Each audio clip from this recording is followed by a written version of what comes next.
Good morning.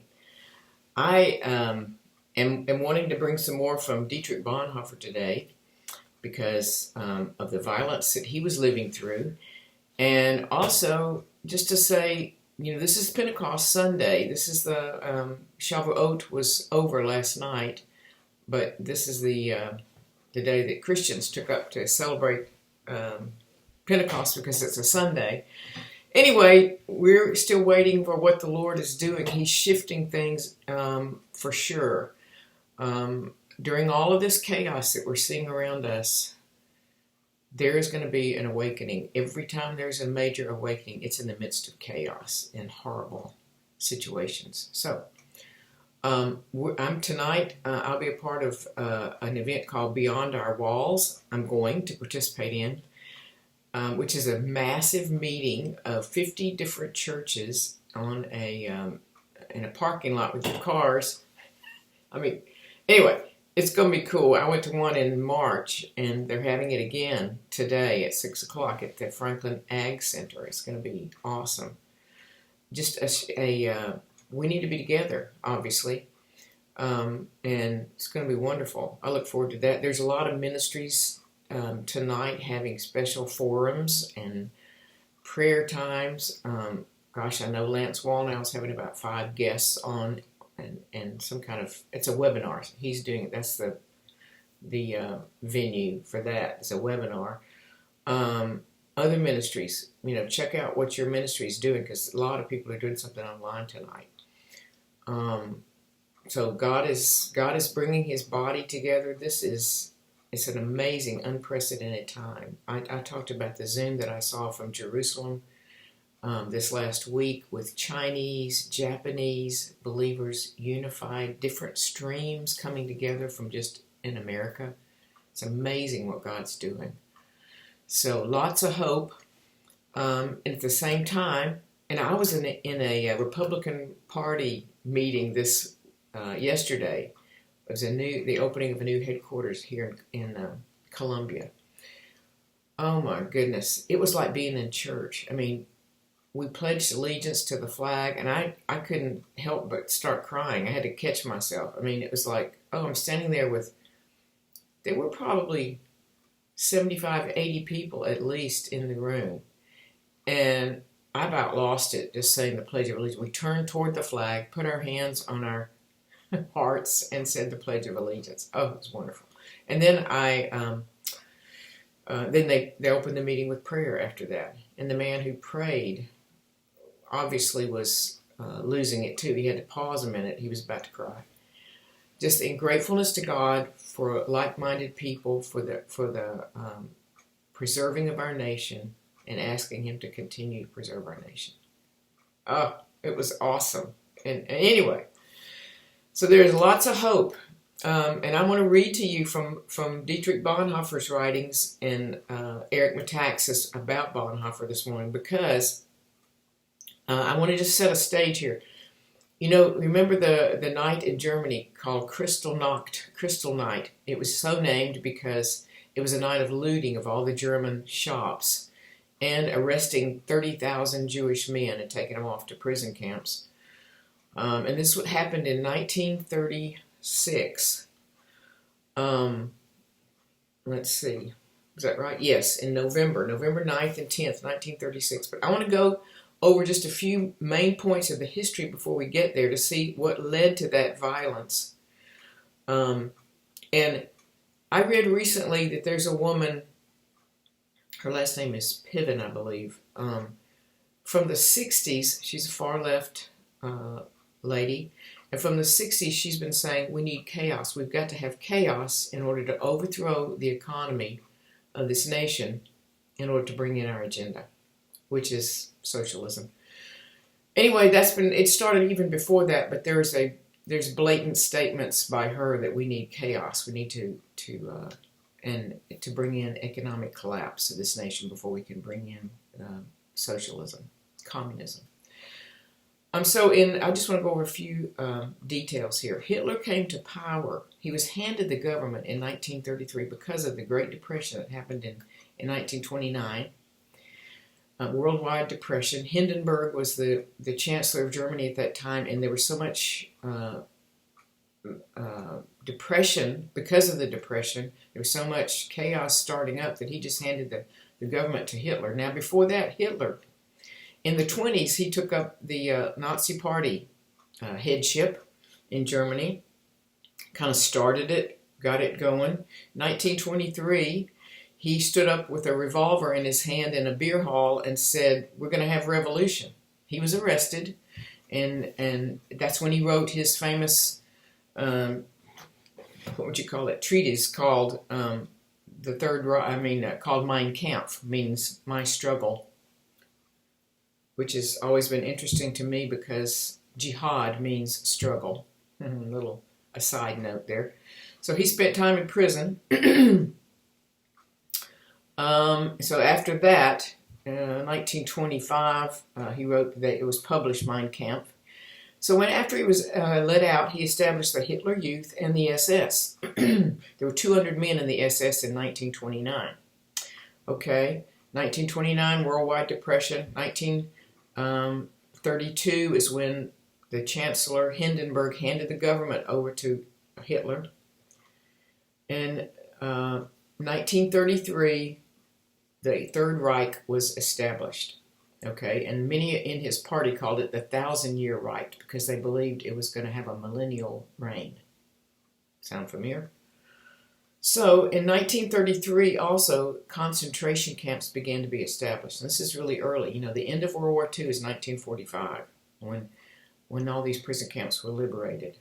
So that's 12 years. So, anyway, so 1933 is what we're up to. Now, right here at the peak of the Nazi Party popularity, they had only 37% of the vote.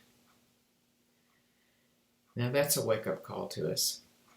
In 1934, in June 1934, Hitler had hundreds of people within the Nazi Party murdered. It's called the Night of the Long Knives. You know, they were systematically, his men were sent out to murder these people in the night. Hundreds. 1935 is when the Nuremberg laws, quote, were passed. And that is where Jews became no longer citizens and they were no longer permitted to intermarry with anyone else. And then in 1936, the crystal knocked, the night of the broken glass, when all the shops were looted. I have figures on that. Here we go. There were 1,000 synagogues that were burned, 7,500 businesses destroyed, and 30,000 Jewish men were arrested. So here we are. We're seeing looting, destruction, violence in our nation. So here's Bonhoeffer now. He's living through all this, seeing all this. He's a very young man. In June 1939, Bonhoeffer decides to sail to America.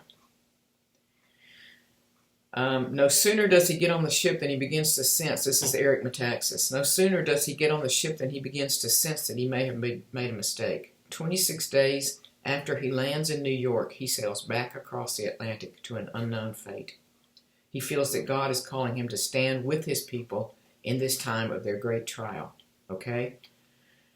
Bonhoeffer's, the violence has started. 1936 was crystal knocked. About 3 years later, Bonhoeffer says, "I'm getting out of here." I mean, he did experience some wonderful things which changed his life while he was in America. He became aware of a personal relationship with Jesus Christ more than just a theological Christianity, which is why God took him over there, we know now. But anyway, here's a quote from Bonhoeffer during this time. Jesus Christ lived in the midst of his enemies. At the end, all his disciples deserted him.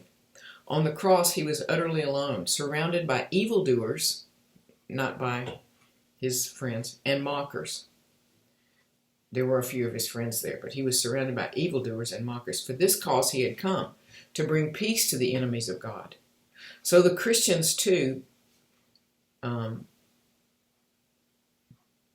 So the Christian too. Okay, he's saying, for this cause he had come to bring peace to the enemies of God. Also the Christian. belongs not in the seclusion of a clustered life, but in the thick of foes. There is his commission, his work. There is his commission, his work. Here's another quote from Bonhoeffer. Here and there, people flee from public altercation into the sanctuary of private virtuousness. But anyone who does this must shut his mouth and his eyes to the injustice around him. Only at the cost of self-deception can he keep himself pure from contamination arising from responsible action. Anyone who does this, who sequesters himself, must shut his mouth and his eyes to the injustice around him. And he says, only at the cost of self-deception can he keep himself pure from the contamination arising from responsible action. That's a full sentence. In spite of all that he does, what he leaves undone will rob him of his peace of mind, and he will either go to pieces because of this disquiet or become the most hypocritical of Pharisees.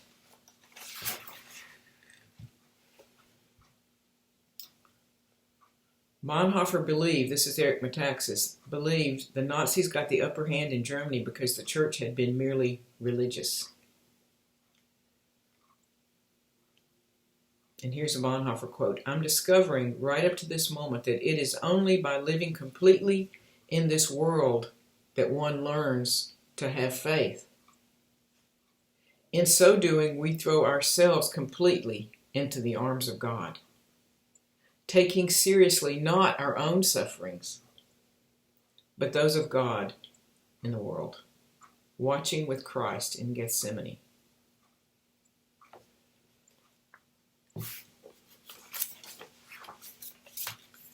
Now I have one more to read, which I've read to you before. One sentence.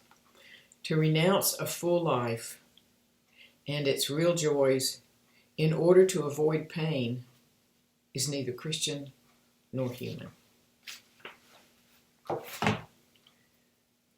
I love looking at examples of men and women who live through times like ours. We're in the midst of chaos. God moves in chaos, right? He moves when deep darkness covers the earth. So, Lord, I ask for wisdom for us, for everyone watching this video, Lord, for myself. Wisdom, discernment. How do we stay in the fray? How do we experience your kingdom, bring your kingdom into the fray? Lord, give us wisdom. Give us discernment. Lord, we bless you. We praise your holy name today. We say you are the king. You are the king in America. You reign over America. You reign on the earth. Jesus, we bless you, Lord, today. In Jesus' name. I hope this helps. I'm going to keep delving into the lives of these people who lived in similar times. They glorified God. It's like Bonhoeffer said, if you're silent, the disquiet either drives you crazy, or you just become a religious Pharisee. I don't do that. I know you don't either. Bless you. Love you.